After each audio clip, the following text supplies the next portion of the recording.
She went to the wedding alone, and the stranger who asked her to dance was her new millionaire CEO. The crystal chandeliers cast golden shadows across the ballroom as Ava Collins adjusted the strap of her emerald silk dress. At 29, she had learned to carry herself with quiet confidence, shoulders back, chin up, a gentle smile that masked years of putting her heart on hold. "You came alone again, didn't you?" Her best friend Jasmine appeared beside her, radiant in her wedding dress, but wearing that familiar look of concern. "And I'm perfectly fine with that," Ava replied, smoothing her natural curls that she'd styled into an elegant updo.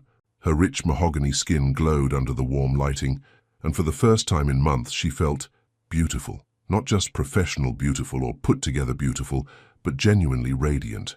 "Ava, you've been saying that for 2 years now. Ever since David." Ava's voice was steady, but her fingers unconsciously twisted the thin gold bracelet on her wrist. "And I meant it. I'm here to celebrate you, not to find my next mistake." The live jazz quartet began playing a slow, sultry melody that seemed to wrap around the room like velvet.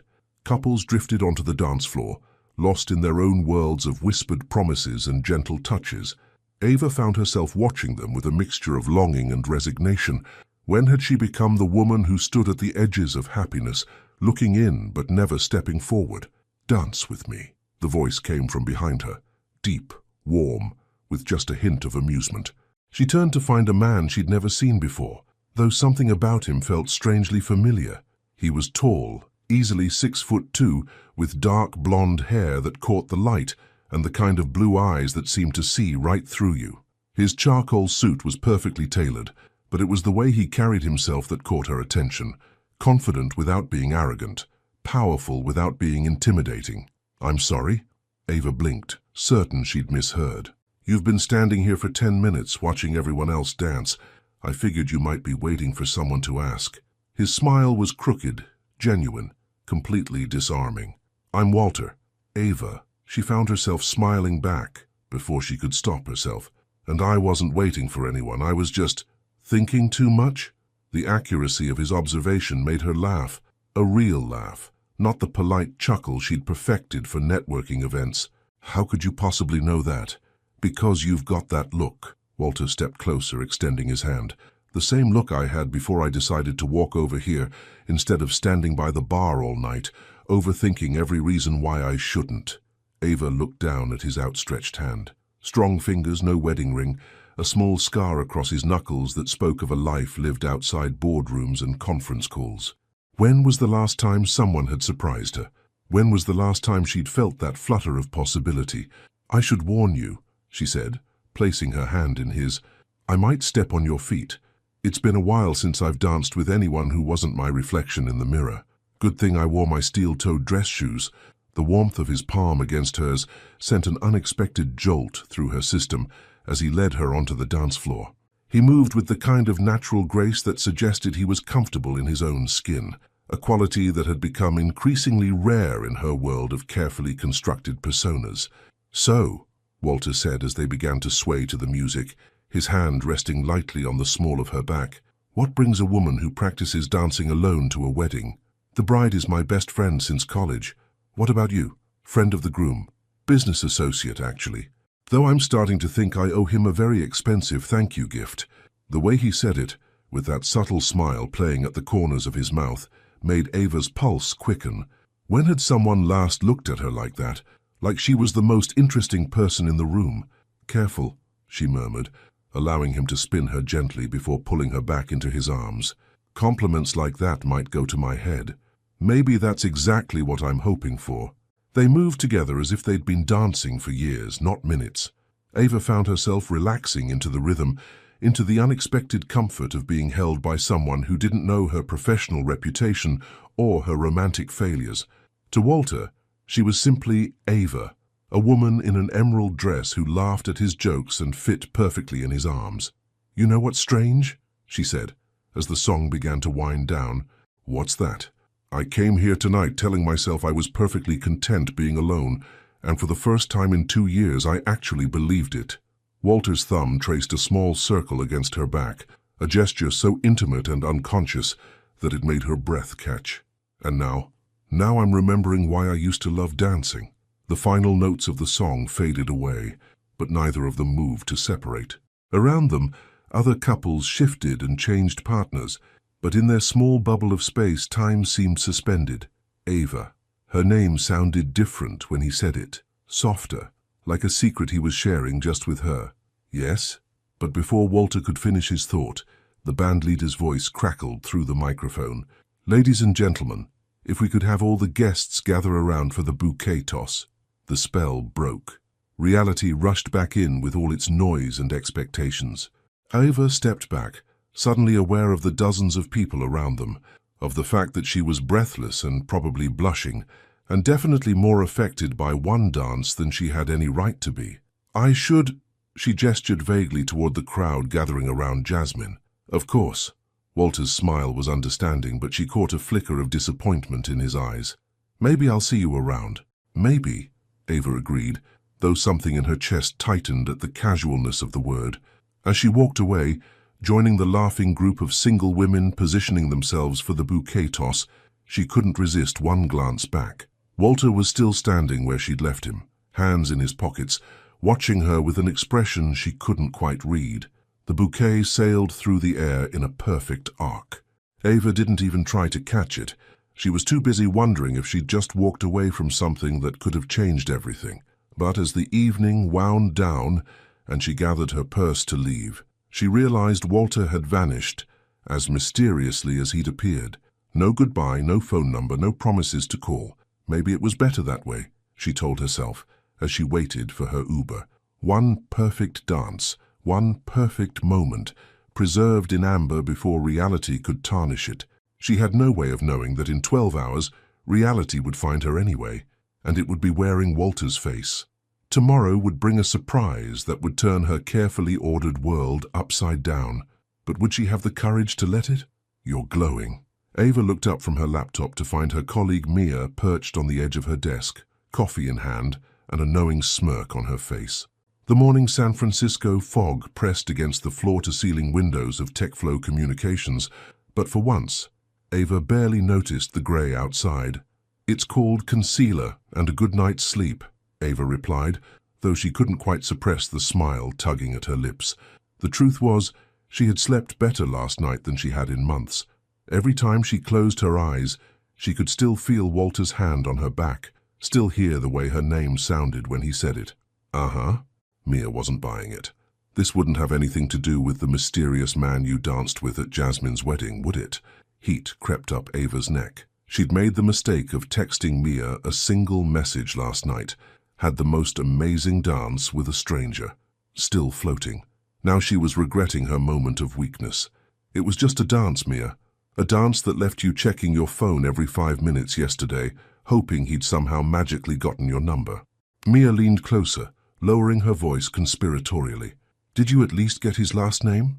Before Ava could answer, the conference room door opened, and their director, James Morrison, stepped out with his usual Monday morning stress face.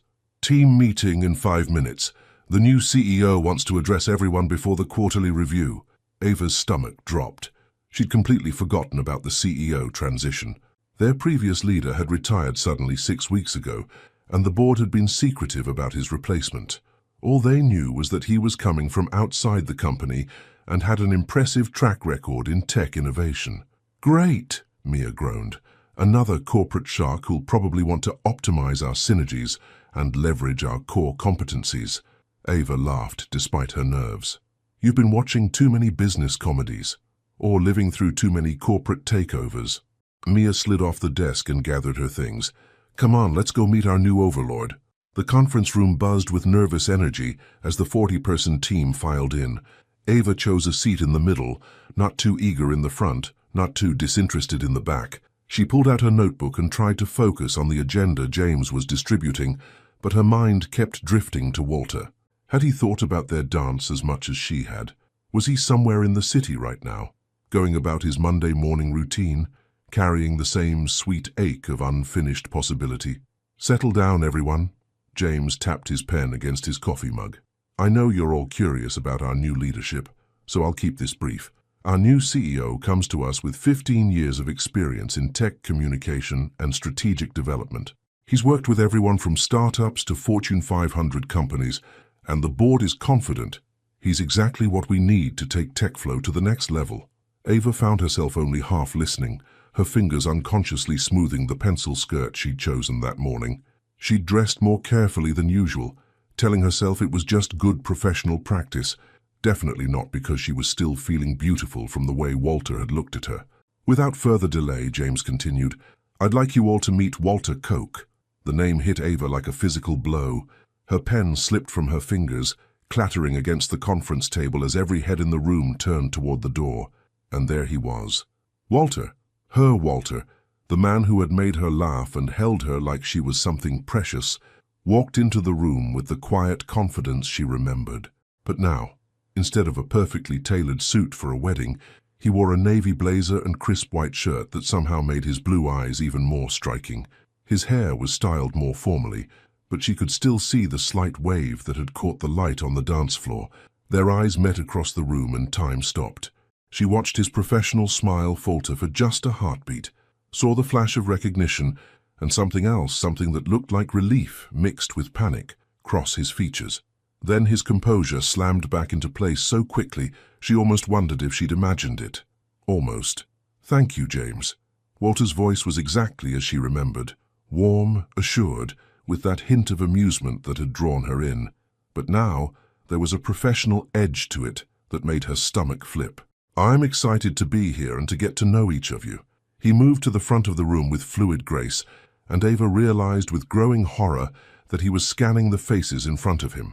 When his gaze found hers again, she saw his jaw tighten almost imperceptibly. "I believe in direct communication and collaborative leadership," Walter continued, his eyes now carefully focused somewhere over everyone's heads.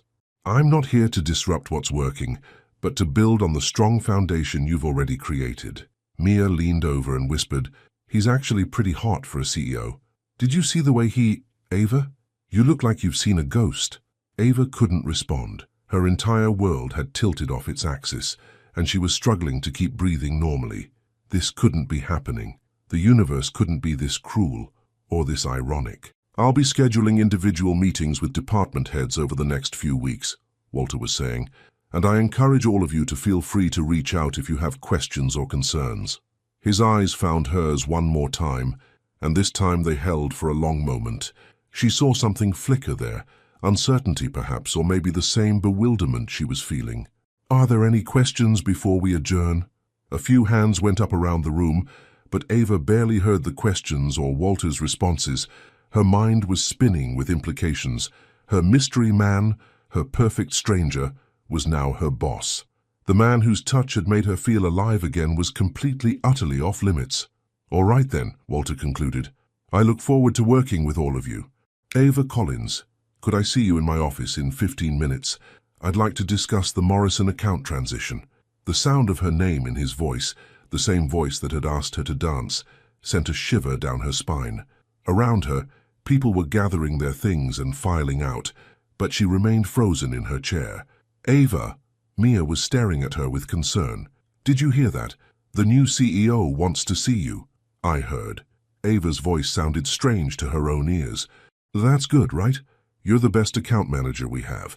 He probably just wants to get up to speed on your projects." If only it were that simple. As the conference room emptied, Ava finally forced herself to stand on unsteady legs. Through the glass walls, she could see Walter in the corner office that was now his, standing with his back to the room, looking out at the city skyline. 15 minutes. She had 15 minutes to figure out how to face the man who had turned her world upside down twice in less than 24 hours. Her phone buzzed with a text from Jasmine. "Still thinking about your mystery man? Any chance you'll see him again?" Ava stared at the message and almost laughed at the absurdity of it all. See him again? She was about to spend the next few years working directly under him. She looked up to find Walter's office empty, but a shadow fell across her desk.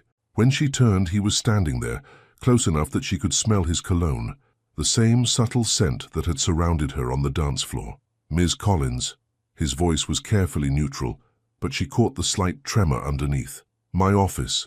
Now, what would they say to each other now that the magic of anonymity was gone? And how long could they pretend that Saturday night had never happened? The walk to Walter's office felt like the longest 30 seconds of Ava's life. Her heels clicked against the polished concrete floors with a rhythm that matched her racing heartbeat. She could feel curious eyes following her, Mia's concerned stare, the subtle glances from colleagues who were probably wondering why the new CEO had singled her out so quickly. Walter's office was a corner space with floor-to-ceiling windows that offered a stunning view of the San Francisco Bay. Normally, Ava would have been impressed by the sleek modern furniture and the way the morning light streamed across the glass desk. But right now, all she could focus on was the man standing behind that desk, his back still turned to her. She knocked on the already open door, her knuckles barely making a sound against the glass. "Come in. Close the door." His voice was steady, professional, but she heard the undercurrent of tension. Ava stepped inside and pushed the door shut with a soft click that seemed to echo in the sudden silence. Walter turned slowly, and for the first time since the conference room, they were truly looking at each other. No audience, no professional masks to hide behind, just the two of them, and the memory of Saturday night hanging between them like a bridge neither knew how to cross. "Sit down, please." He gestured to one of the leather chairs facing his desk, then seemed to think better of the formal setup. Instead, he moved to the small seating area by the windows, 2 chairs and a coffee table that somehow felt less intimidating than the massive desk. Ava chose the chair facing away from the windows, partly because the light was better, and partly because she needed something solid at her back. Walter took the opposite chair, close enough that if they both leaned forward, their knees might touch. The silence stretched between them, loaded with everything they couldn't say. Ava found herself cataloguing details she'd missed Saturday night. The way his fingers drummed once against his thigh when he was thinking, the small scar along his jawline that spoke of childhood adventures, the way his eyes weren't just blue, but had tiny flecks of grey that made them look like storm clouds. "This is—" Walter started, then stopped, running a hand through his hair. The gesture messed up his perfectly styled look and made him seem more human, more like the man who had asked her to dance. "Complicated?" Ava supplied, proud that her voice came out steadier than she felt. "That's one word for it." A ghost of a smile crossed his lips, the same crooked smile that had disarmed her completely 2 nights ago. "I have to ask, did you know? When you saw my name this morning, did you know it was you?" Ava shook her head. "Your last name is Koch. You told me, Walter, but I never— how could I have known?" Relief flickered across his features. "Good. I was hoping this wasn't some elaborate setup." "Setup?" The word came out sharper than she intended. "You think I orchestrated this somehow? That I researched the new CEO and then— What? Hunted you down at my best friend's wedding?" "No, Walter held up his hands and she noticed they were trembling slightly. "I'm sorry. I'm not handling this well. I've been awake since 4 a.m. trying to figure out what I was going to say to you." The admission caught her off guard. He'd been thinking about this conversation as much as she had, lying awake and planning words that now seemed inadequate in the face of reality. "What we need to discuss," Walter continued, his voice taking on a more formal tone, "is how we move forward professionally. You're one of the senior account managers here, and according to your file, you've been instrumental in several major client relationships." "My file?" Ava blinked. "You've been reading my personnel file?" A flush crept up Walter's neck. "I've been reading everyone's files. It's standard when taking over a new company. It wasn't about Saturday night." But the way he said it, the slight hesitation, made her wonder if that was entirely true. Had he seen her name on the employee roster and felt the same jolt of recognition she was feeling now? Ava. Her name sounded different when he said it here, in this sterile office space, but it still made her pulse quicken. What happened Saturday night was a mistake, she finished quietly. Something flashed in his eyes, hurt maybe, or disappointment. "Is that what you think? Isn't it?" She forced herself to meet his gaze directly. "You're my boss now, Walter. Whatever that was between us, whatever we felt, it can't happen again. Can't it?" The question hung in the air between them, dangerous and full of possibility. Ava felt her resolve wavering as she looked at him, really looked at him. He wasn't just attractive in the conventional sense. There was something in the way he carried himself, a quiet strength mixed with unexpected vulnerability, that drew her in despite every logical reason to run. "There are rules," she said. but her voice sounded weak even to her own ears. HR policies, professional boundaries. I know. Walter leaned forward, his elbows on his knees, bringing him closer to her. Believe me, I know. I've spent the last 2 hours reviewing the employee handbook, looking for clauses about personal relationships. And it's not explicitly forbidden, but it's strongly discouraged. Any romantic relationship between supervisors and direct reports has to be disclosed to HR immediately, and there are protocols. Romantic relationship. Ava's heart hammered against her ribs. We had one dance, Walter. We barely know each other, don't we? The softness in his voice made her look up, and she found him watching her with an intensity that made it hard to breathe. In 3 minutes on that dance floor, I learned more about you than I have about most people I've known for years.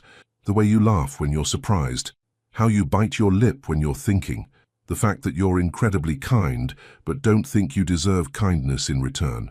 You can't possibly know all that from one dance. Can't I? Walter's voice dropped to almost a whisper. Tell me I'm wrong, Ava. Tell me you didn't feel it too. That connection, that sense of recognition. Like we'd been looking for each other without even knowing it. Ava's breath caught. Because he wasn't wrong. She had felt all of that and more. But feeling something and acting on it were two very different things. It doesn't matter what I felt, she said finally. It matters what's right, and this, whatever this is, it's not right, it's not fair to either of us, or to everyone else who works here. Walter sat back in his chair and she could see him rebuilding his professional walls in real time. You're right, of course. I apologize for bringing my personal feelings into the workplace. The formality in his tone stung more than she expected. Walter, it's Mr. Coke in the office, he said gently but firmly. We both need to remember that. Ava nodded, swallowing around the sudden tightness in her throat. Of course, Mr. Coke. Good. He stood, moving back behind his desk and picking up a folder. The message was clear. This personal conversation was over. Now, about the Morrison account, I'd like you to brief me on the current status and any potential issues we should be addressing. For the next 20 minutes, they discussed budgets and timelines and client communications with perfect professionalism. Ava answered his questions thoroughly, made notes about his concerns, and maintained exactly the right tone of respectful efficiency. But underneath it all, she was acutely aware of every small movement he made, every inflection in his voice, every moment when his eyes lingered on her face just a fraction too long. When the meeting finally ended, she gathered her papers and stood to leave. Ava. Walter's voice stopped her at the door, and when she turned back, his carefully maintained composure had slipped just enough for her to see the man from Saturday night underneath. For what it's worth, that dance was the best 3 minutes I've had in a very long time. Before she could respond, his phone rang, and he answered it with a brisk, "Coke here," effectively dismissing her. Ava walked back to her desk on unsteady legs, hyper-aware of the curious looks from her colleagues. Mia immediately appeared at her side. "Well, how did it go? You look like you've seen a ghost." Again, Ava sank into her chair and stared at her computer screen, seeing nothing. It was fine, just work stuff. But as she tried to focus on her emails, she couldn't stop thinking about Walter's last words, or the way he'd looked at her when he said them, like she was something precious he'd found and lost in the same breath. A few weeks. That's how long Ava had been pretending that Walter Coke was just her boss and nothing more. A few weeks of carefully modulated good mornings, professional emails that she rewrote 17 times to make sure they struck exactly the right tone, and meetings where she sat precisely 2 chairs away from him to avoid catching his cologne. It was working about as well as trying to ignore a fire by pretending the smoke didn't exist. "You're doing that thing again," Mia observed, sliding a vanilla latte across Ava's desk. They'd started a routine of grabbing coffee from the little cafe downstairs every Wednesday morning, and Mia had apparently appointed herself as Ava's unofficial therapist during these sessions. What thing? Ava minimized the email she'd been staring at for the past 10 minutes, a perfectly innocuous message from Walter about quarterly projections that had somehow made her palms sweat. "That thing where you look like you're trying to solve world hunger through sheer concentration?" Mia perched on the edge of the desk, her expression a mixture of concern and curiosity. "You've been weird ever since the new CEO started. And don't tell me it's just adjustment stress, because I've seen you handle way more challenging transitions. Ava took a sip of her latte, buying herself time. The truth was, she'd been existing in a state of constant low-level panic for weeks. Every unexpected email notification made her heart race. Every time Walter walked past her desk, which he seemed to do with suspicious frequency, she found herself hyper-aware of every breath, every movement, every inadvertent glance. "He's just intense," she said finally, which wasn't technically a lie. Walter was intense, though not in the way Mia was probably imagining. Intense how? Like micromanager intense? Or like smoldering CEO romance novel intense? Ava nearly choked on her coffee. "Mia, what? I'm just saying the man is objectively gorgeous and single, according to Linda in accounting, who apparently did some very thorough social media stalking." Mia waggled her eyebrows. "Plus, I've seen the way he looks at you during team meetings. He looks at everyone during team meetings. That's what good leaders do." "Uh-huh. And does he look at everyone else like he's trying to memorize their face?" Before Ava could formulate a response that wouldn't give everything away, her computer chimed with a calendar notification. Her stomach dropped as she read it. "Meeting with Mr. Koch, conference room B, 2 p.m. "Speak of the devil," Mia murmured, reading over her shoulder. "What's that about?" "Probably the Henderson proposal." Ava was already mentally preparing herself for another hour of sitting across from Walter, pretending her pulse didn't quicken every time he said her name. Nothing exciting. But when 2 o'clock arrived and Ava walked into conference room B, she found something that definitely wasn't about the Henderson proposal. Walter was there, yes, but so was an elaborate setup that made her breath catch. The usual conference table had been pushed aside, and in its place was a smaller round table set for two, complete with white linens, actual china, and what appeared to be lunch from Chez Laurent, the French restaurant 6 blocks away that she'd mentioned loving during one of their forced professional conversations. "What is this?" she asked, though her traitorous heart was already answering with a flutter of dangerous hope. Walter stood from where he'd been adjusting one of the place settings, and she caught a glimpse of nervousness in his expression before his professional mask slipped back into place. "A working lunch. I thought we could discuss the Henderson proposal in a more relaxed environment. In a conference room with China. The regular dining room was booked." His voice was steady, but she noticed the way his fingers drummed against his thigh, the tell she'd learned to recognize during their previous meetings. "I hope you don't mind. I took the liberty of ordering your usual from Chez Laurent." The fact that he knew her usual made something warm and terrifying unfurl in her chest. "How do you know my usual?" I asked Mia. Walter moved to pull out her chair, a gesture so naturally courteous that she found herself sitting before she could think better of it. She's very forthcoming with information when she thinks it's for a good cause. Ava's eyes widened. "You didn't tell her that we'd met before?" Walter took his own seat across from her, close enough that she could see the grey flecks in his blue eyes. "No. I simply mentioned that I wanted to show appreciation for your hard work on the Henderson account and asked for restaurant recommendations." Relief and disappointment warred in her chest. "That was thoughtful. I have my moments." The smile that accompanied his words was soft, genuine, nothing like the polished CEO expression he wore in team meetings. For a moment, he looked exactly like the man who had asked her to dance 3 weeks ago, and Ava felt her carefully constructed defenses wobble. Walter served the food with an efficiency that suggested he'd done this before, coq au vin for her, something that looked like duck confit for himself. The familiar aromas filled the small space, making it feel less like a sterile conference room and more like an intimate restaurant. "The Henderson proposal," Ava said, determinedly focusing on business as she cut into her chicken. "I've reviewed their requirements, and I think we can deliver everything they're asking for within budget, but the timeline might be challenging." "Ava," Walter's voice was gentle but firm, "it's just us. You don't have to recite talking points." "I'm not," but she stopped, because she absolutely was. 3 weeks of careful professionalism had turned into armor she wasn't sure how to remove even when she wanted to. "You are, and I understand why." Walter set down his fork and leaned back in his chair, studying her face. "These past few weeks have been difficult for both of us. They've been fine, professional, appropriate. They've been torture." The blunt honesty of his words hit her like a physical blow. She looked up to find him watching her with an intensity that made it hard to remember why they couldn't do this, why she couldn't just reach across the table and touch his hand. "Walter, I know. I know all the reasons why this is complicated, why it's inadvisable, why we should both just pretend that Saturday night never happened and move on with our lives." He leaned forward, his voice dropping to that intimate tone she remembered from the dance floor.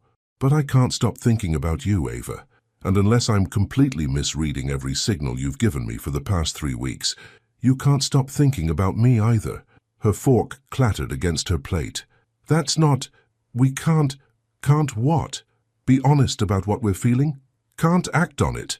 The words came out more forcefully than she intended, and she lowered her voice, acutely aware that they were still in a public space. "Walter, you're my boss. There are policies, procedures. If anyone found out what? That 2 adults shared a meal and a conversation. You know it's more than that, do I?" Walter's smile was challenging, playful in a way that reminded her exactly why she'd been drawn to him in the first place. "Because from where I'm sitting, all I see is a hard-working employee and her supervisor discussing quarterly projections over a perfectly innocent lunch." Ava stared at him, torn between exasperation and an unexpected urge to laugh. "You're impossible. I'm persistent. There's a difference." "Is there? Ask me in a few months." The casual assumption that they'd still be having this conversation, this dance around each other, in a few months, made something flutter in Ava's stomach. "Walter, just eat your lunch, Ava. Let yourself enjoy something good for once." So she did. And despite every logical reason she could list for why this was a terrible idea, despite the professional boundaries they were gleefully tap-dancing across, despite the fact that anyone could walk past the conference room and see them through the glass walls, despite all of it, Ava found herself relaxing for the first time in weeks. They talked about everything except work. Walter told her about growing up in Portland, about the grandmother who taught him to cook, and the college photography class that almost made him change career paths entirely. Ava found herself sharing stories about her family in Atlanta, about her sister's wedding next month and her mother's inability to understand why she'd moved so far from home. It felt natural, easy, like the continuation of a conversation they'd started on a dance floor and been forced to pause for 3 agonizing weeks. When Walter walked her back to her desk afterward, his hand briefly touched the small of her back, just for a moment, just as they passed through the doorway. Anyone watching would have seen nothing more than a polite gesture from a considerate boss. But Ava felt that touch for the rest of the afternoon, a warm reminder of all the reasons why she was in so much trouble. "How was your meeting?" Mia asked the moment Walter was out of earshot. "Fine, productive." Ava sat down at her desk and tried to look busy, though she was pretty sure her cheeks were still flushed. "Uh-huh. And that's why you look like you just won the lottery and got struck by lightning at the same time." Ava looked up to find Mia watching her with knowing eyes, and she realized with a sinking heart that her carefully maintained facade was crumbling faster than she could rebuild it. "Mia, honey," Mia's voice was gentle, concerned. "What's really going on? Spill. Now."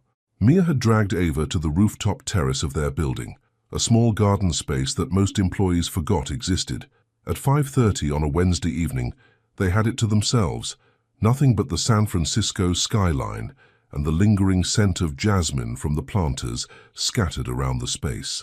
Ava sank onto one of the benches and buried her face in her hands. The weight of 3 weeks of pretending, of careful smiles and professional distance, of lying awake at night replaying every word Walter had said to her, all of it came crashing down at once. "I can't do this anymore," she whispered. Mia sat beside her, close enough that their shoulders touched. "Can't do what? Your job? Because, honey, you've been doing incredible work lately. A little distracted, maybe, but I can't keep pretending I don't have feelings for him." The words hung in the evening air between them. Ava had never said it out loud before, not even to herself, and hearing it made everything feel terrifyingly real. Mia was quiet for a long moment. Walter Koch. It wasn't a question, but Ava nodded anyway. "I know how it sounds. I know how it looks. The classic cliché. Employee falls for the attractive new boss. But it's not like that, Mia. Or, it's not just like that. Tell me." So Ava did. The whole story spilled out of her like water through a broken dam, The wedding, the dance, the way Walter had looked at her like she was the only person in the room. The shock of seeing him in the conference room, the impossible chemistry that hadn't dimmed despite 3 weeks of trying to suffocate it.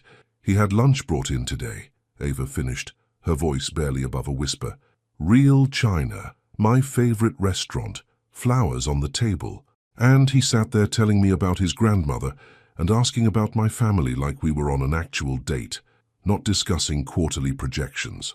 Mia let out a low whistle. Damn, girl, he's got it bad. That's not the point. That's exactly the point. Mia turned to face her fully. Ava, in the 2 years I've known you, I have never seen you light up the way you do when you talk about this man. Not even with David, and you dated him for 8 months. The comparison to David hit unexpectedly hard. Ava had thought she was in love with David. Successful, handsome, stable David, who checked all the right boxes and had never once made her pulse race the way Walter did with a simple good morning. David was safe, Ava said quietly. This is terrifying. Love usually is. I didn't say anything about love. Mia gave her a look that suggested she wasn't buying that deflection for a second. Honey, you just spent 20 minutes describing a man like he hung the moon and invented chocolate. If that's not love, it's definitely the opening act. Ava's stomach fluttered at the word. Love. Was that what this was? This constant awareness of Walter's presence. This way her whole day seemed to hinge on whether or not they'd have reason to interact. The way she'd started choosing her outfits based on which colors made her skin glow, just in case she ran into him in the hallway. It doesn't matter what I feel, she said finally. He's my boss, Mia. There are policies, and beyond that, there's the practical reality that if this went wrong, when it goes wrong, I'd have to find a new job, start over somewhere else, and I love working here. Do you love working here more than you could love him? The question hit like a physical blow, because the truth was, Ava was starting to suspect she could love Walter more than she'd ever loved anything in her life. The intensity of what she felt after just a few hours of actual conversation was unlike anything she'd experienced before. I'm scared, she admitted. I'm scared of how much I want this, how much I want him. I've never felt anything like this before, and I don't know how to handle it. Mia reached over and took her hand, squeezing gently. Can I give you some advice? As your friend, not as your colleague. Ava nodded. Stop trying to handle it. Stop trying to control it, or analyze it, or make it fit into neat little professional categories. Mia's voice was gentle, but firm. Sometimes, the best things in life are the ones that scare us the most. And from what you've told me, this man isn't just attracted to you. He's willing to risk his own professional reputation to spend time with you. That says something about how he feels. Or it says something about how reckless he is. Maybe both, Mia smiled. But Ava, you've been playing it safe your whole life. Safe job, safe apartment, safe relationship with David. When was the last time you took a real risk on something that mattered? Before Ava could answer, her phone buzzed. A text message from an unknown number, but somehow she knew who it was before she even opened it. I know I shouldn't be texting you, but I can't stop thinking about our conversation today. Would you like to get coffee tomorrow morning? Somewhere away from the office. Ava's heart hammered against her ribs as she stared at the screen. Coffee. Away from the office. It was such a simple request, but they both knew it would be crossing a line they'd been carefully dancing around for weeks. Who is it? Mia asked, though her knowing smile suggested she already suspected. Ava showed her the message, and Mia's grin widened. Oh, he's smooth. I'll give him that. I can't. This is exactly what I was just saying. What you were just saying is that you're scared. But being scared isn't the same as being wrong. Mia stood, brushing off her skirt. You know what I think? I think you should text him back and say yes, and then you should wear that blue dress that makes your eyes look incredible and see what happens when you stop fighting this thing. Mia, I'm serious, Ava. You're 29 years old. You're brilliant and beautiful and kind, and a man who could probably have any woman in the city is practically begging you to have coffee with him. Stop overthinking it and just live a little. After Mia left, Ava sat alone on the rooftop as the sun began to set over the bay. The city spread out below her, millions of lights beginning to twinkle as evening approached. Somewhere out there, Walter was probably wondering if she'd respond to his text, probably second-guessing himself the way she was second-guessing everything. She looked down at her phone again, at his message still glowing on the screen. Such simple words, but she could read so much between the lines. The confession that he'd been thinking about their lunch, the admission that he knew he was breaking protocol by reaching out, the vulnerable hope hidden in that question mark. Before she could lose her nerve, she typed back, "Yes, I'd like that very much." She hit send before she could change her mind, then immediately wanted to throw her phone off the roof. What was she doing? This was career suicide. This was emotional suicide. This was... Her phone buzzed again. "Tomorrow at 8 a.m.? There's a little place called Cafe Luna on Market Street, far enough from the office that we won't run into anyone we know." The fact that he'd already thought about the location, about keeping their meeting private, sent a warm shiver through her. He was protecting both of them, even as he was asking her to take this risk with him. "See you there," she typed back. As she rode the elevator down to the parking garage, Ava caught her reflection in the polished steel doors. Her cheeks were flushed, her eyes bright with something that looked dangerously like excitement. For the first time in weeks, she felt like herself again, not the careful, professional version she'd been performing, but the real Ava. The woman who used to take chances, who used to believe in possibility. Maybe Mia was right. Maybe it was time to stop fighting this and see where it led. Tomorrow morning she'd find out if Walter Koch was worth risking everything for. Somehow she already suspected he was. Ava changed her outfit 3 times before settling on the blue dress Mia had mentioned, a soft wrap style that hugged her curves without being too obvious about it. She'd spent an extra 10 minutes on her makeup, telling herself it was just good grooming, not because she wanted Walter to look at her the way he had during their dance. Cafe Luna turned out to be a cozy little place, tucked between a bookstore and a vintage clothing shop, the kind of neighborhood gem that felt like a secret. Exposed brick walls, mismatched furniture, and the rich aroma of freshly roasted coffee beans created an atmosphere that was intimate without being romantic. Safe, neutral ground. Walter was already there when she arrived, sitting at a corner table with 2 cups in front of him. He'd traded his usual business attire for dark jeans and a navy sweater that made his eyes look impossibly blue. When he saw her, his face lit up with a smile that had nothing professional about it. "You came," he said, standing to pull out her chair. "You sound surprised." "Hopeful," he corrected, settling back into his seat. "I thought you might change your mind overnight." Ava wrapped her hands around the coffee cup he'd ordered for her, a vanilla latte somehow perfect, despite the fact that she'd never told him her preference. "I almost did, about 17 times between my apartment and here. What changed your mind?" She looked up to find him watching her with genuine curiosity, no trace of the CEO mask he wore at the office. Here, in the morning light streaming through the cafe windows, he looked younger, more relaxed, more like the man who had asked her to dance. "A very persistent friend who thinks I overthink everything. Smart friend. She has her moments." Ava took a sip of her latte, buying herself time to study his face. "Can I ask you something?" "Anything." "Why did you take the job at TechFlow?"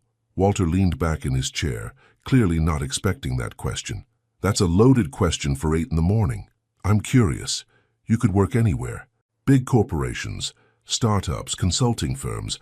Why a mid-sized communications company in San Francisco?" For a moment, she thought he might deflect, give her the polished answer he probably used in board meetings. Instead, he ran a hand through his hair, that nervous gesture she'd learned to recognize, and gave her something real. "Honestly, I was burned out. I'd spent 5 years at a Fortune 500 company, climbing the ladder, checking all the right boxes, and I was miserable." He paused, seeming to consider how much to reveal. "I had everything I thought I wanted. Corner office, 6-figure salary, respect from my peers. But I'd go home every night to an empty apartment and wonder what the hell I was doing with my life." The raw honesty in his voice caught her off guard.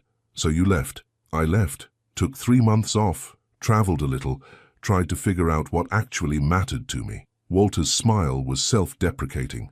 "TechFlow appealed to me because it's big enough to make a real impact, but small enough that I can still know everyone's name. Plus, I liked the company culture, the focus on innovation without sacrificing humanity. And now? Now I go home every night thinking about a woman I met at a wedding who challenges me to be better than I thought I could be." The words hung between them, honest and vulnerable, and completely devastating.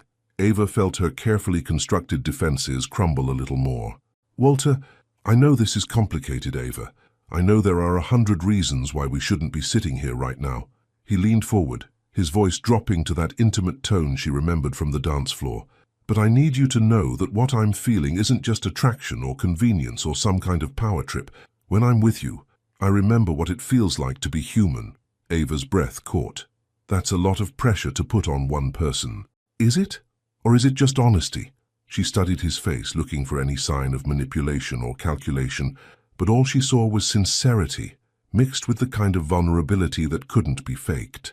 Tell me about your family, she said suddenly. Walter blinked at the subject change. My family? You mentioned your grandmother yesterday. I want to know about the people who made you who you are. So he told her. About growing up in Portland with parents who were both teachers, about the grandmother who lived with them and taught him that cooking was an act of love, about the younger sister who was now a social worker in Seattle and called him every Sunday to make sure he was eating vegetables. She'd like you, Walter said. Sophie has very strong opinions about the kind of woman I should be dating, and you check every box on her impossible list. What's on the list? Smart, kind, independent, beautiful, capable of calling me on my bullshit. He ticked off each item on his fingers, his eyes never leaving her face. Someone who makes me want to be a better man. Heat crept up Ava's neck. You don't even know me. Don't I? Walter reached across the table, not quite touching her hand, but close enough that she could feel the warmth of his skin. I know you take your coffee with vanilla because you think life's too short for bitter things. I know you bite your lip when you're thinking hard about something. I know you have a laugh that could light up a room, but you don't use it nearly enough. Walter, I know you're scared of taking risks because someone hurt you badly enough that you'd rather be safe than happy. His voice was gentle, understanding. And I know that despite all of that, you're here with me, which means you're braver than you give yourself credit for. Ava stared at him, shaken by how clearly he saw her. David had known her for 8 months and had never understood her half as well as Walter seemed to after a few conversations. Your turn, Walter said, settling back in his chair. Tell me something real. Like what? Like why you moved to San Francisco. Like what you dream about when you're not busy being perfect at everything. Like what scares you besides taking chances on handsome CEOs. The teasing tone made her smile despite herself. Handsome, huh? Devastatingly so. It's a burden I've learned to bear. Ava laughed, the real laugh he'd been talking about, and felt something tight in her chest begin to loosen. You're ridiculous. I'm charming. There's a difference. Is there? Ask me in a few months. The echo of his words from yesterday made her pulse quicken. There it was again. That casual assumption of a future together, as if he couldn't imagine a world where this didn't lead somewhere beautiful. I moved here because I wanted to reinvent myself, Ava heard herself saying. In Atlanta, I was always Ava Collins, Dr. Collins's daughter, the good girl who never caused trouble. Here, I could just be me, whoever that turned out to be. And who did you turn out to be? I'm still figuring that out. She met his eyes across the table.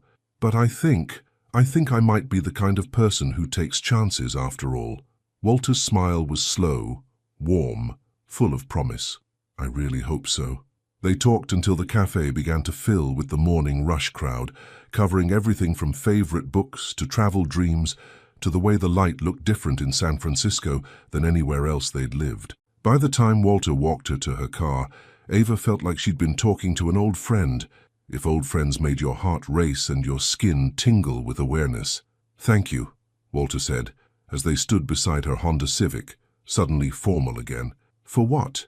For saying yes, for trusting me enough to be here. He paused, seeming to wrestle with something, for making me remember what it feels like to want something more than just success. Before she could respond, he leaned down and kissed her cheek, a soft, brief touch that somehow felt more intimate than a full kiss might have. When he pulled back, his eyes were serious. I should let you get to work, he said. We both have meetings this morning. Ava nodded, not trusting her voice. The spot where his lips had touched her cheek felt warm, electric. Ava? Walter's voice stopped her as she reached for her car door. This doesn't have to be complicated. Not if we don't let it be. As she drove to the office, Ava caught herself smiling in the rearview mirror. For the first time in weeks, The future felt full of possibility instead of problems. Maybe Walter was right. Maybe this didn't have to be complicated. Maybe sometimes the best things in life were actually the simplest ones. Two people who couldn't stop thinking about each other, finally brave enough to see what happened next. But as any woman who's ever fallen for her boss knows, nothing in love is ever as simple as it seems. The Henderson client presentation was supposed to be routine. Ava had done dozens of these before: polished slides, confident delivery, happy clients walking away with signed contracts. What she hadn't counted on was Daniel Henderson himself, showing up with wandering hands and alcohol on his breath at 10 in the morning. "Ms. Collins?" Henderson leaned too close as she set up her laptop, his hand brushing against her lower back in a way that made her skin crawl. "I have to say, when I requested the best account manager, I didn't expect someone quite so appealing." Ava stepped sideways, putting the conference table between them. "Thank you, Mr. Henderson. Shall we begin with the campaign overview?" But Henderson wasn't interested in campaign overviews. For the next hour, he made increasingly inappropriate comments disguised as compliments, interrupted her presentation to ask personal questions, and somehow found reasons to move closer to her, despite her obvious discomfort. By the time the meeting ended, without a signed contract, Ava's professional smile felt like it might crack her face in half. "Think about what we discussed," Henderson said as he gathered his things, his eyes lingering on her in a way that made her want to shower. "All of it." The moment the conference room door closed behind him, Ava sank into her chair and buried her face in her hands. She was shaking, with anger, with disgust, with the horrible helplessness of being in a situation where she couldn't call out bad behavior without potentially losing a major client. "Ava?" Walter's voice came from the doorway, and when she looked up, his expression went from mild concern to fury in the space of a heartbeat. "What happened?" "Nothing, it's fine. The meeting just didn't go as planned." But Walter was already moving into the room, closing the door behind him. "Henderson, what did he do?" The quiet intensity in his voice was somehow more frightening than if he'd been shouting. Ava had never seen this side of him, the controlled anger that made him look every inch the powerful CEO he was. "Walter, it's not—" "Tell me what he did, Ava." Something in his tone told her there was no point in deflecting. "Inappropriate comments. Unwanted touching. Nothing I haven't dealt with before, unfortunately." Walter's jaw clenched so hard she could see the muscle jumping. "Did he hurt you?" "No. He's just handsy, and clearly thinks his money gives him the right to be." Ava stood, smoothing down her skirt with hands that were still trembling slightly. "I can handle it." "You shouldn't have to." The fierce protectiveness in his voice made something warm unfurl in her chest, even as her rational mind told her this was exactly the kind of complication they needed to avoid. "Walter, we can't afford to lose the Henderson account." "Yes, we can." His voice was flat, final. "We absolutely can afford to lose any client who thinks harassing our employees is acceptable behavior. It's a 7-figure contract. I don't care if it's a 10-figure contract." Walter moved closer, and she could see the storm brewing in his blue eyes. "No amount of money is worth you being made to feel unsafe or uncomfortable. Not ever." The absolute certainty in his voice, the way he said it like it was the most obvious thing in the world, made Ava's throat tight with unexpected emotion. When had anyone ever protected her like this? Made her feel like her comfort and safety mattered more than the bottom line. "What are you going to do?" she asked quietly. "I'm going to call Henderson and terminate our business relationship. Effective immediately." "Walter, you can't. The board will ask questions." "Let them ask." Walter's smile was sharp, dangerous. "I'll tell them exactly what I told you, that we don't work with clients who can't treat our employees with basic human decency." He was already reaching for his phone, and Ava realized with a mixture of terror and admiration that he was completely serious. He was going to tank a 7-figure deal to protect her. Professional consequences be damned. "Wait." She caught his arm, and the contact sent a familiar jolt through her system. "There might be another way." Walter paused, his attention fully focused on her. "I'm listening. What if we restructure the account? Assign it to someone else? Maybe Marcus from the development team. Henderson specifically requested to work with me, but if you make it clear that's not an option, you think he'll still sign?" "I think his company needs what we're offering more than he needs to harass me personally." Ava met his eyes. And this way, we keep the contract and maintain professional boundaries. Everyone wins. Walter considered this for a long moment. And if he refuses? If he insists on working with you specifically? Then we walk away. The words surprised her even as she said them. A year ago, she would have gritted her teeth and endured Henderson's behavior for the sake of the contract. But something about Walter's fierce protectiveness had shifted her perspective. Some things are more important than money. Yes, Walter said quietly, they are. The way he was looking at her made it hard to breathe. They were standing close enough that she could see the gold flecks in his blue eyes, could smell the subtle cologne that had haunted her dreams for weeks. The afternoon light streaming through the conference room windows caught the angles of his face, and for a moment, all she could think about was how much she wanted to kiss him. Ava. Her name was barely a whisper. We can't. But even as she said it, she wasn't stepping back. If anything, the space between them seemed to be shrinking. I know.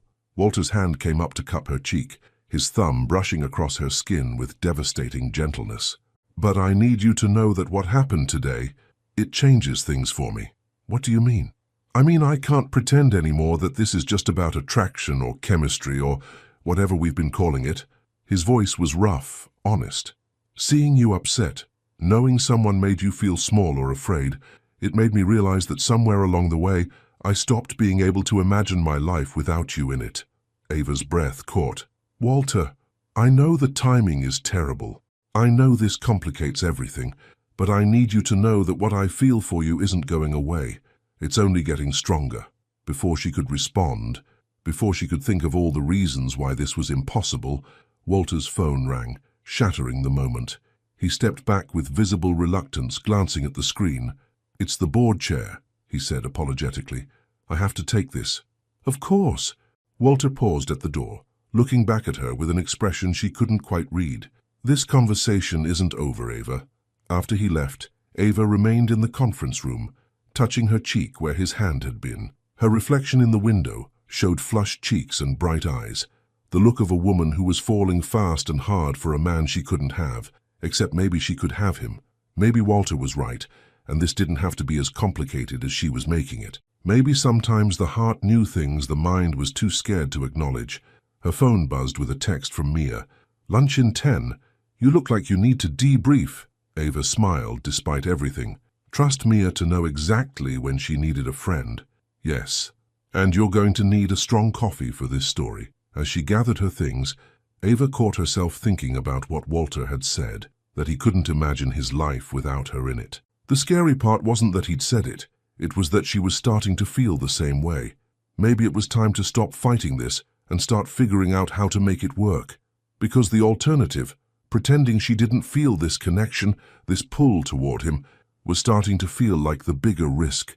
When did protecting her heart become less important than protecting this feeling between them? You look like someone who just made a life-changing decision. Mia was right, as usual. They were sitting in their favorite corner booth at Rosa's Cafe, 2 blocks from the office, where the lighting was dim enough for serious conversations and the pasta was good enough to cure most emotional crises. Maybe I have, Ava said, twirling linguine around her fork without really eating it. She'd been replaying the scene in the conference room for the past 3 hours. Walter's hand on her cheek, the intensity in his voice when he said he couldn't imagine his life without her. Spill. Everything. Starting with why you looked like you'd seen a ghost when you came out of that meeting with Henderson.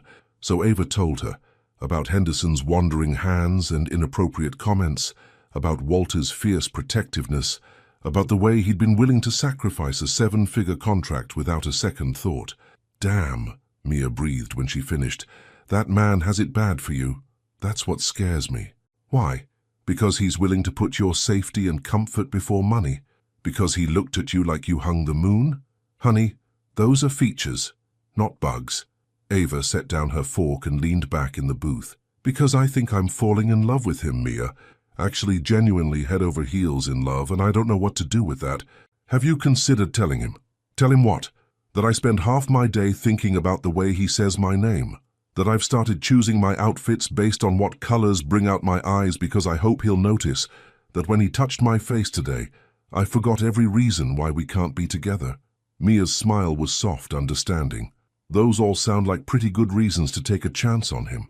Or pretty good reasons to transfer to the Portland office before I do something really stupid. Ava, Mia reached across the table and covered her hand. Can I tell you something?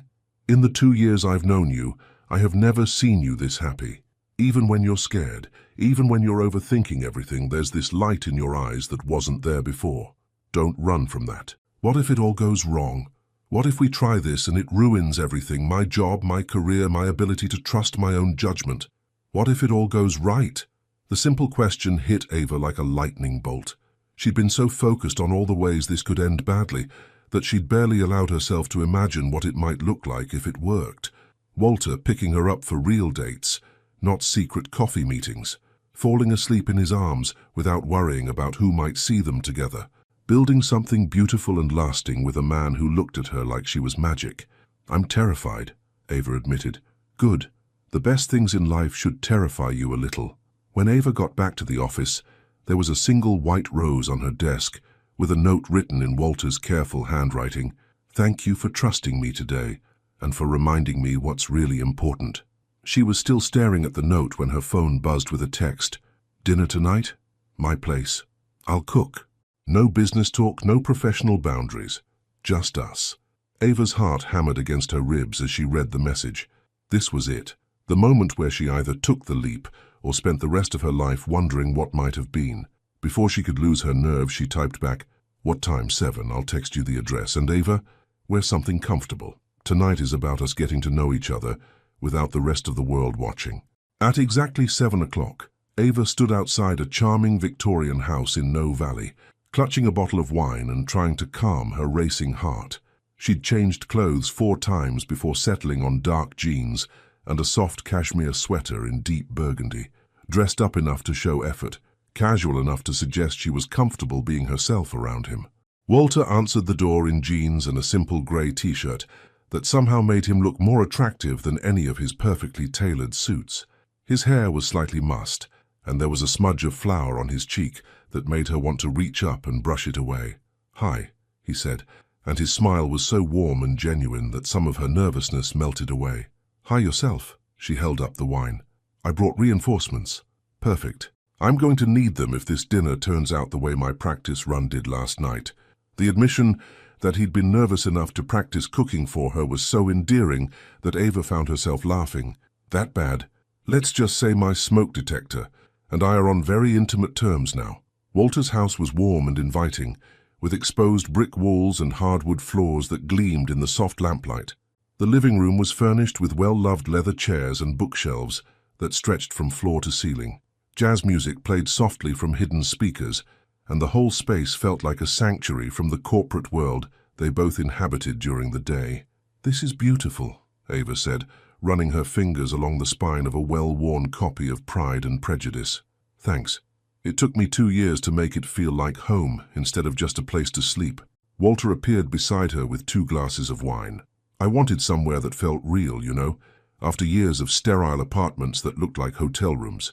They ended up in the kitchen while Walter put the finishing touches on dinner, salmon with lemon and herbs, roasted vegetables, and what appeared to be homemade bread. Ava perched on a bar stool at the island, watching him move around the space with easy confidence. Your grandmother would be proud, she said, remembering their conversation about cooking being an act of love. She'd like you, Walter said, glancing up from the vegetables he was plating. She always said I'd know the right woman by whether or not she could make me want to cook for her. And do I? Walter set down his utensils and looked at her directly. Ava, you make me want to do a lot of things I've never wanted to do before. The intensity in his voice made heat pool in her stomach. Like what? Like risk my career for a chance to be with you. Like spend my entire day thinking of excuses to walk past your desk. Like plan elaborate dinner parties just so I can watch you laugh. He moved around the island until he was standing in front of her, close enough that she could smell his cologne. Like fall completely, utterly in love with someone I met exactly 1 month ago. Ava's breath caught. Walter, I know it's fast. I know it's crazy. But I can't pretend anymore that this is just attraction or infatuation or whatever safe word we want to use. His hands came up to frame her face, thumbs brushing across her cheekbones. I'm in love with you, Ava Collins. Completely, hopelessly, "and I needed you to know." For a moment, the only sound in the kitchen was the soft jazz playing in the background and the rapid beating of her own heart. Walter's eyes searched her face, vulnerable in a way that made her chest ache. "Say something," he whispered. "Please." Instead of words, Ava stood up and kissed him. It was nothing like the careful, professional distance they'd maintained for weeks. This was months of tension and longing and carefully controlled desire finally finding release. Walter's arms came around her immediately, pulling her closer as she threaded her fingers through his hair. He kissed like he did everything else, with complete focus and devastating thoroughness. When they finally broke apart, both breathing hard, Ava rested her forehead against his. "I love you too," she whispered against his lips. "I've been trying not to for weeks, but I love you too." Walter's smile was brilliant, transformative. "Really? Really? Even though you're my boss and this is probably the most professionally irresponsible thing I've ever done, and I have no idea how we're going to make this work." Walter silenced her with another kiss, this one soft and sweet and full of promise. "We'll figure it out," he murmured. "Together, we'll figure all of it out." As they sat down to dinner, Ava felt something shift inside her, a settling, like a piece of herself she hadn't even realized was missing, clicking into place. For the first time in her adult life, she was exactly where she belonged. They talked until nearly midnight about everything and nothing, the conversation flowing as naturally as it had that morning at the cafe. When Walter walked her to her car, he kissed her goodnight with a tenderness that made her toes curl in her shoes. "Tomorrow," he said against her lips, "we start figuring out how to do this right." "Tomorrow," Ava agreed, knowing that whatever challenges lay ahead, they'd face them together. Love had found them despite every logical reason it shouldn't have. Now came the hard part, making it last. 3 weeks of stolen moments, 3 weeks of careful professional facades during the day and breathless phone calls at night. 3 weeks of the most intense happiness Ava had ever experienced, shadowed by the constant fear of discovery. "You're glowing again," Mia observed, settling into her usual spot on Ava's desk with her morning coffee. "And don't tell me it's a new skincare routine, because I've seen you use the same face wash for 2 years. Ava tried to focus on her computer screen, but she could feel Mia's knowing stare burning into the side of her head. "I've been sleeping better." "Uh-huh. And that has nothing to do with the fact that you've been leaving work exactly at 5:30 every day, or that you keep checking your phone and smiling like you have a secret." Before Ava could deflect with another weak excuse, her email chimed with a message from Walter. "Conference room C in 10 minutes. Need to discuss the Morrison quarterly review." Her pulse quickened, as it always did when she saw his name in her inbox. The Morrison quarterly review had been completed 2 weeks ago. "I have to go," Ava said, gathering her files with hands that trembled slightly. "Meeting. With the boss?" Mia's voice was casual, but her eyes were sharp. "You've been having a lot of meetings with him lately. He's very hands-on with account management." "I bet he is." Conference room C was their room now, tucked away at the end of the hall, with frosted glass that made it impossible to see inside clearly. Walter was already there when she arrived, standing by the windows in a charcoal suit that made his eyes look storm grey. The moment she closed the door behind her, his professional mask slipped, and she saw the man who had held her until dawn, just 2 nights ago, who whispered her name like a prayer when he thought she was sleeping. "I missed you," he said simply, and the honesty in his voice made her heart flutter. "It's been 3 hours since I saw you in the team meeting." 3 hours too long. Walter moved toward her with that fluid grace she'd grown to love, stopping just close enough that she could smell his cologne. "How are we supposed to maintain professional distance when all I want to do is kiss you senseless?" "We manage, like we have been." But even as she said it, Ava found herself leaning into his space, drawn by the magnetic pull that hadn't diminished even slightly since that first night at his house.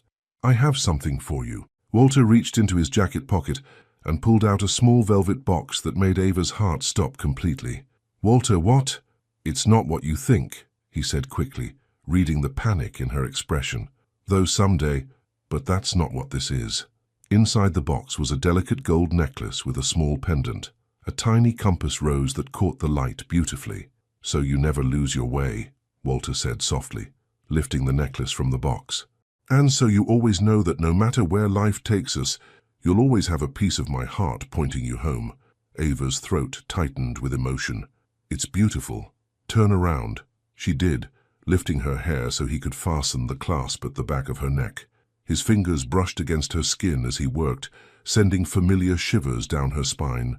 When she turned back to face him, his eyes were dark with the same desire she felt, building in her own chest.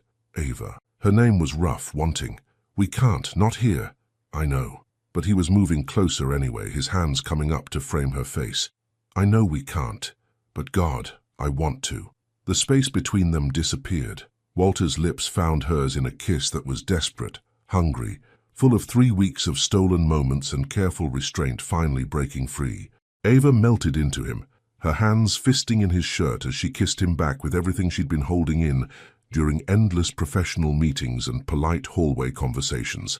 They broke apart only when the need for air became critical, both breathing hard.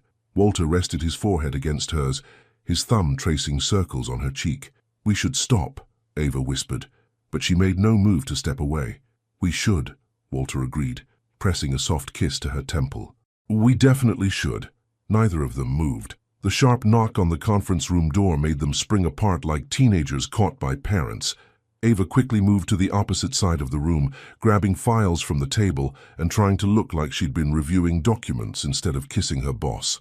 "Come in," Walter called, his voice impressively steady. James Morrison opened the door, his expression neutral but his eyes sharp as they took in the scene. Walter by the windows, Ava at the conference table, both of them slightly flushed and breathing just a little too carefully. "Sorry to interrupt," James said, though his tone suggested he wasn't sorry at all. "Walter, I need to speak with you about the quarterly budget reports. Ava, I'll catch up with you later about the Henderson replacement account." "Of course," Ava managed, clutching her files like a lifeline. "I should get back to my desk anyway." As she walked past James, she caught the speculative look in his eyes and felt her stomach drop. How much had he seen? How much had he guessed? The rest of the day passed in a haze of nervous energy.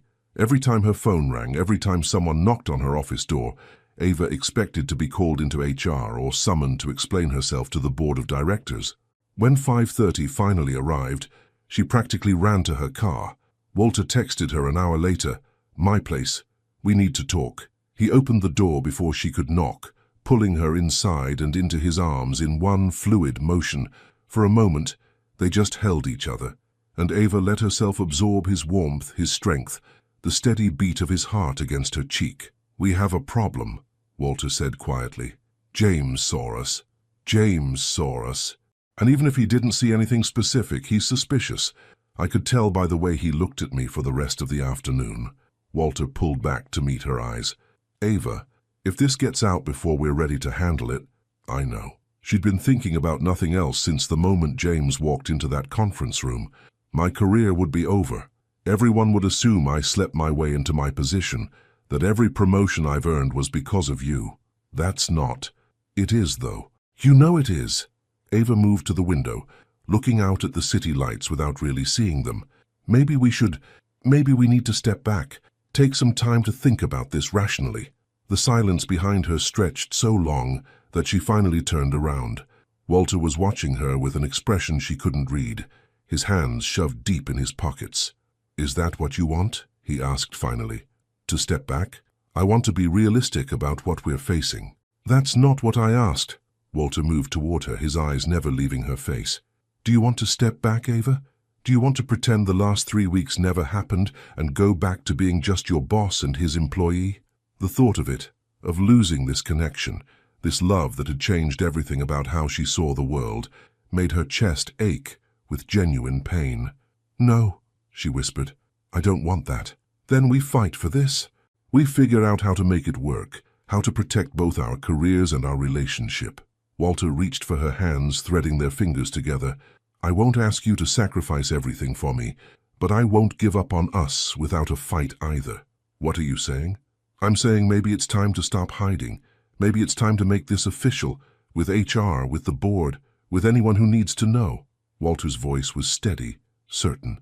"I'm saying I love you enough to risk everything, and I hope you feel the same way." Ava looked into his eyes, those storm blue eyes that had captivated her from the very first moment, and saw her future reflected there. Not just the fantasy of stolen moments and secret meetings, but something real and lasting and worth fighting for. I do feel the same way, she said. But Walter, if we do this, if we make it official, there's no going back. Everything changes. Everything already changed the moment I fell in love with you. Walter brought their joined hands to his lips, pressing a soft kiss to her knuckles. The question is, are we brave enough to let the rest of the world catch up? As Ava looked at him, this man who had turned her carefully ordered world upside down in the most beautiful way possible, she realized she was done being afraid, done hiding, done pretending that what they had was anything less than extraordinary. Yes, she said. Yes, we are. But being brave and being prepared for the consequences were two very different things. The emergency board meeting was called for 8 a.m. on a Tuesday. Walter had texted Ava at 6. It's happening. James went to the board. I love you.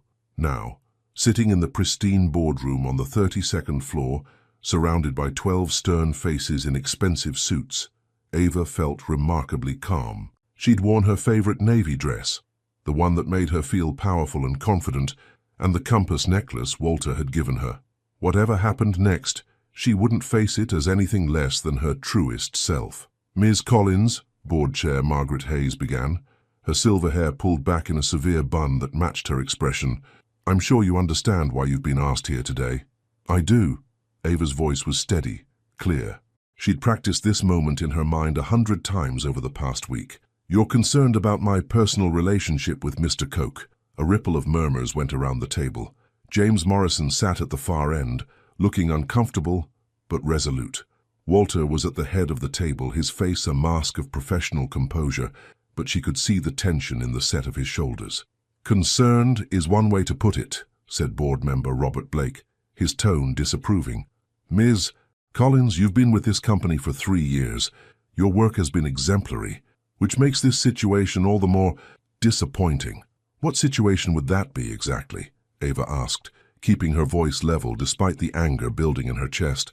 The situation, Margaret interjected, where one of our senior employees has engaged in an inappropriate relationship with her direct supervisor, potentially compromising the integrity of our workplace and putting the company at legal risk.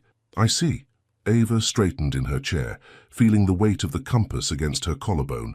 And what makes this relationship inappropriate? Another murmur around the table. Margaret's eyebrows rose. Ms. Collins, surely you understand the power dynamics at play here, the potential for favoritism, for conflicts of interest. I understand power dynamics very well, Ava said, her voice gaining strength. I understand them as a black woman who has had to work twice as hard for every opportunity I've been given. I understand them as someone who has earned every promotion, every accolade, every success through merit and dedication. She stood, placing her hands flat on the polished table, meeting each pair of eyes in turn.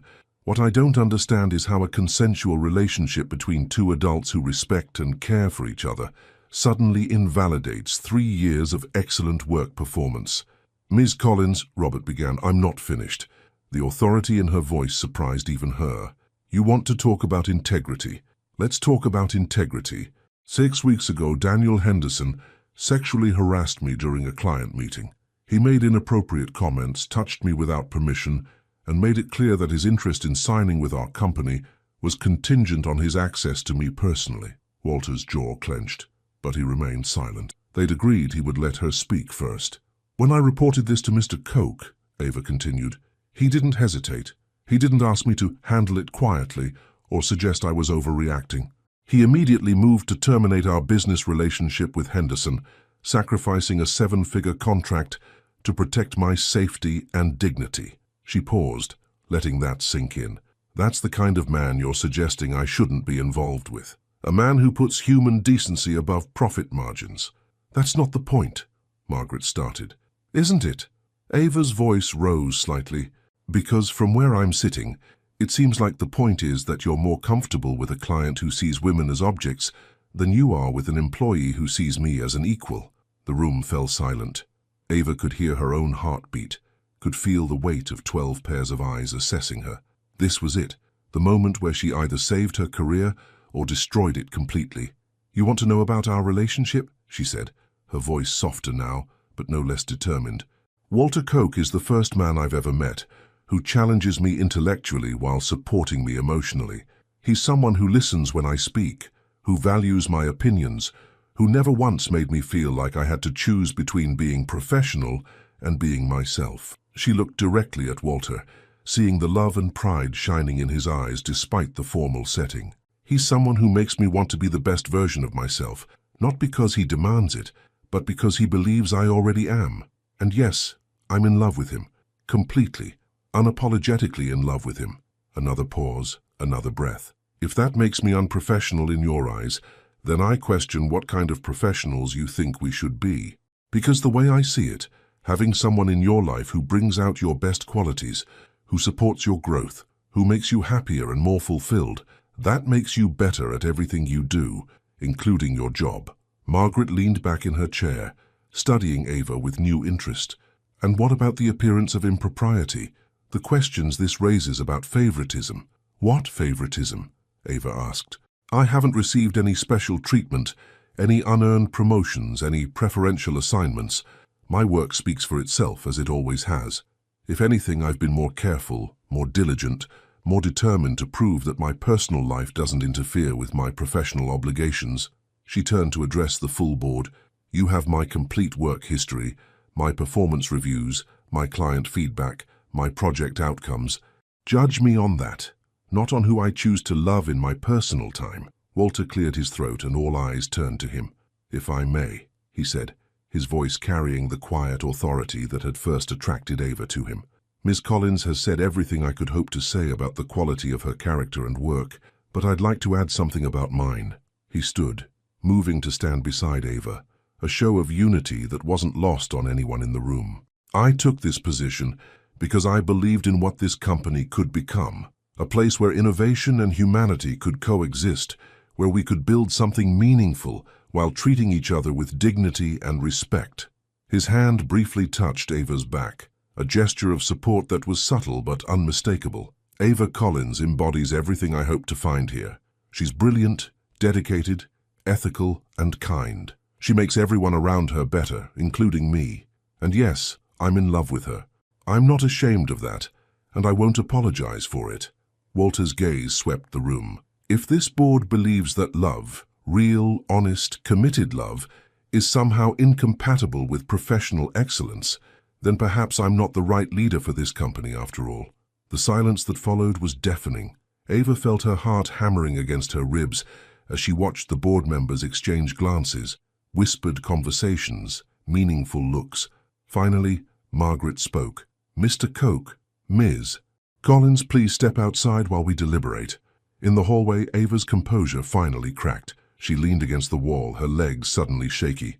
Did we just commit career suicide? Walter pulled her into his arms, not caring who might see them. If we did it together, and with dignity. Walter, if they fire you because of me, then they were never worthy of either of us. He tilted her chin up, meeting her eyes. Ava, I meant every word I said in there. You're worth any risk, any consequence.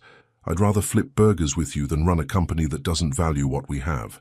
Before she could respond, the boardroom door opened. Margaret appeared, her expression unreadable. Please come back in.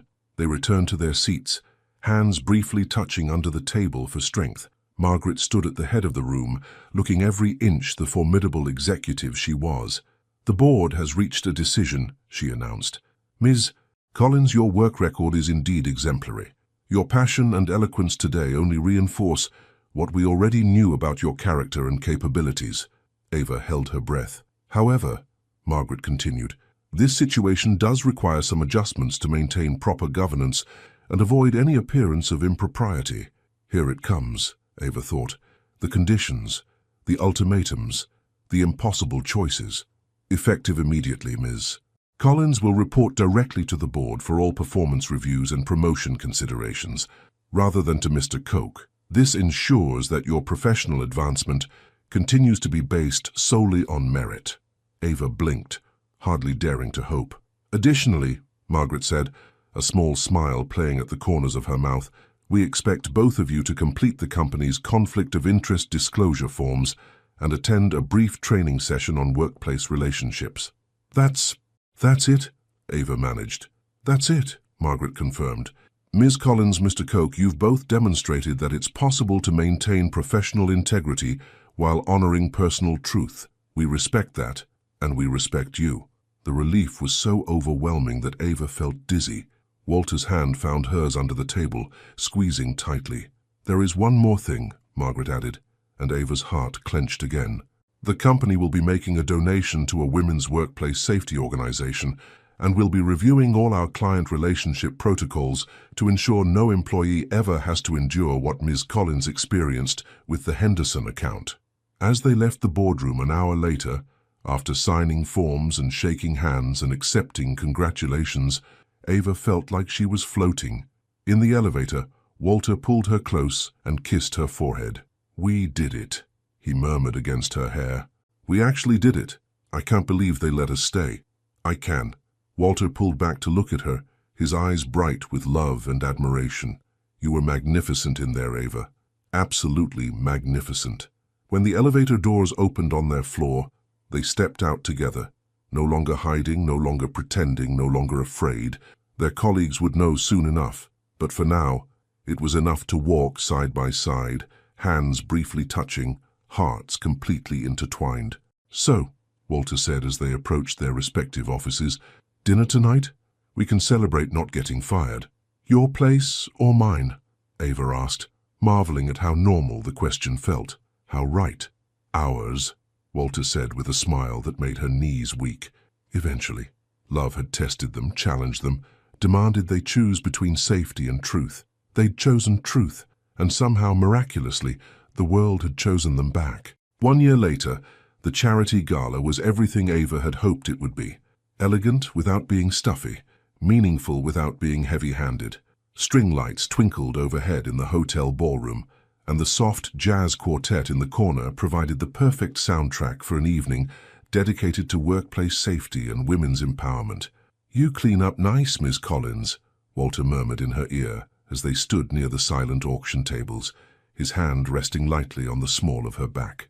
Ava turned to smile at him, still amazed after all these months that she could do so freely, without looking over her shoulder or worrying about who might see. "You don't look bad yourself, Mr. Koch." He was devastating in his black tuxedo, but it was the way he looked at her, like she was the most beautiful thing he'd ever seen, that made her pulse quicken. Some things never changed. "I can't believe we pulled this off," she said, gesturing around the room filled with TechFlow employees, clients, and supporters. The gala had been her idea, born from Margaret Hayes' promise to support workplace safety initiatives. What had started as a simple fundraiser had grown into an annual event that had already raised over $200,000. "You pulled this off," Walter corrected. "I just wrote the checks and tried to stay out of your way. We make a good team, the best." His thumb traced a small circle against her back, a gesture that still sent shivers down her spine. "Dance with me?" "I thought you'd never ask." The dance floor was crowded, but as Walter pulled her into his arms, the rest of the world seemed to fade away. They moved together with the easy synchronicity of two people who had learned each other's rhythms, who fit together as naturally as breathing. "Remember the last time we danced?" Walter asked, spinning her gently before drawing her back against his chest. "Jasmine's wedding. You were mysterious and charming, and I was convinced I'd never see you again. Best 3 minutes of my life, until the next dance and the one after that and every dance since." Ava laughed, the sound bubbling up from pure happiness. "You're incorrigible. I'm in love. There's a difference." Around them, other couples swayed to the music, colleagues, friends, people whose lives had been touched by the work they were celebrating tonight. Mia danced nearby with her new boyfriend, catching Ava's eye and giving her a thumbs up. James Morrison was at the bar, looking relaxed and happy for the first time since becoming the interim head of account management when Ava had been promoted to Director of Strategic Development. "Penny for your thoughts," Walter said, noticing her distraction. "Just thinking about how much has changed. A year ago I was terrified of taking any risks. Now look at us." "Now look at us," Walter agreed, his voice soft with wonder. "Living openly, working together, building something beautiful." It had been beautiful. The months following their board meeting had brought challenges, whispered conversations that stopped when they entered rooms, a few clients who questioned the company's progressive policies, the occasional doubt about whether they were making the right choices. But for every obstacle, there had been twice as many victories. Colleagues who supported them, clients who respected their honesty, and work that felt more meaningful because they could pursue it together. "There's something I want to tell you," Walter said as the song began to wind down. "Here now?" Ava looked around at the crowded dance floor. "Can't it wait until we get home?" "It could, but I don't want it to." Walter's hand stilled on her waist, and when she looked up at him, his expression was serious, nervous, hopeful all at once. "Ava, this past year has been the best of my life, not just because of what we've built professionally, but because of who I get to be when I'm with you." "Walter, let me finish."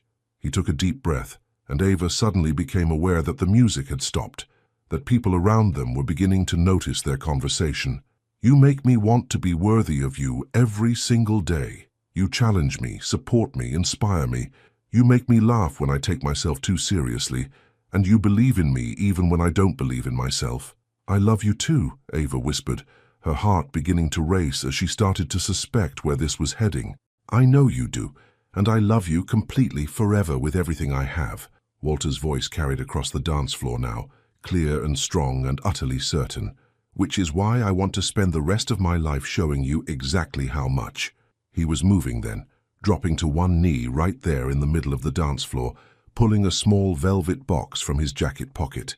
The room went quiet around them, but Ava only had eyes for Walter, for the man who had changed everything about how she saw love, how she saw herself, how she saw the future. "Ava Collins," he said, opening the box to reveal a stunning vintage ring with a center diamond surrounded by smaller stones that caught the light like stars. "Will you marry me?" For a moment, the only sound in the ballroom was Ava's sharp intake of breath. Then from somewhere behind her she heard Mia's voice. "Say yes, you beautiful fool." The laughter that rippled through the crowd broke the spell, and Ava found her voice. "Yes," she said, loud enough for everyone to hear. "Yes, yes, absolutely, yes." The room erupted in applause as Walter slipped the ring onto her finger with hands that trembled slightly. When he stood and kissed her, it was with the kind of joy that was impossible to contain, the kind of love that made everything else, the obstacles they'd overcome, the fears they'd conquered, the future they were building, feel like destiny. "I love you," Ava whispered against his lips as the cheering continued around them. "I love you too, forever." Later, after the congratulations and champagne toasts, after the party wound down and they found themselves alone on the hotel's rooftop terrace, Ava leaned against Walter's chest and looked out at the city lights spread below them. "So," she said, playing with her new ring, marveling at how perfectly it fit. "When did you know? When did you decide you wanted to marry me?" Walter was quiet for a moment, his arms tightening around her. "Honestly, I think I knew that first night when you took my hand and let me lead you onto the dance floor. There was something about the way you looked at me, like you saw exactly who I was and weren't afraid of it." "I was terrified," Ava admitted, "of you, of what I was feeling, of how much you made me want things I'd convinced myself I didn't need. And now? Now I know that the best things in life are worth being terrified for." She turned in his arms, looking up at the man who had become her everything. "Now I know that love isn't about finding someone safe.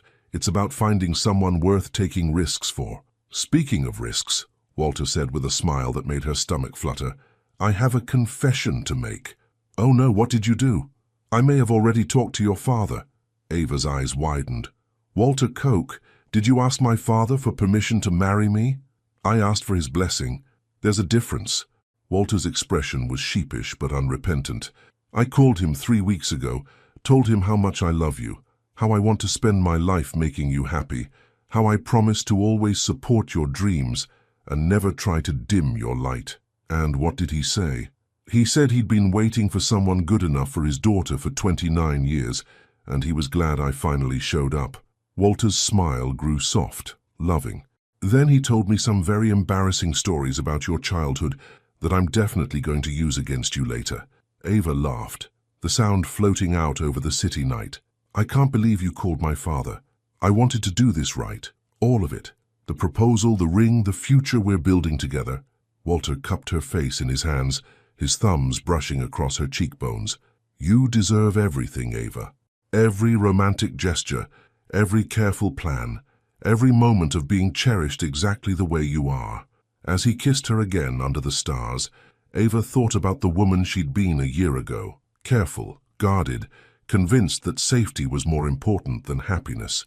That woman would never have believed that she could have this, a love that was both passionate and stable, a partner who challenged and supported her, a future that felt like an adventure rather than a plan. But life had taught her that the best stories weren't the ones you wrote in advance. They were the ones that surprised you, that asked you to be braver than you thought you could be, that rewarded you for taking chances on the impossible. And as she danced with her fiancé under the San Francisco sky, surrounded by the lights of a city that had given them everything, Ava Collins knew with absolute certainty that her story was just beginning. Because sometimes, if you're very lucky and very brave, the person you're meant to love finds you exactly when you need them most. And sometimes, just sometimes, love really is enough to overcome everything else. Even when that love starts with just 3 minutes on a dance floor and a stranger who asks you to take a chance. The end. Would you take the same leap of faith for love that Ava and Walter did? Sometimes the greatest risks lead to the most beautiful rewards. Your participation means a lot to the channel. Please share your thoughts in the comments. Thank you so much for watching until the end.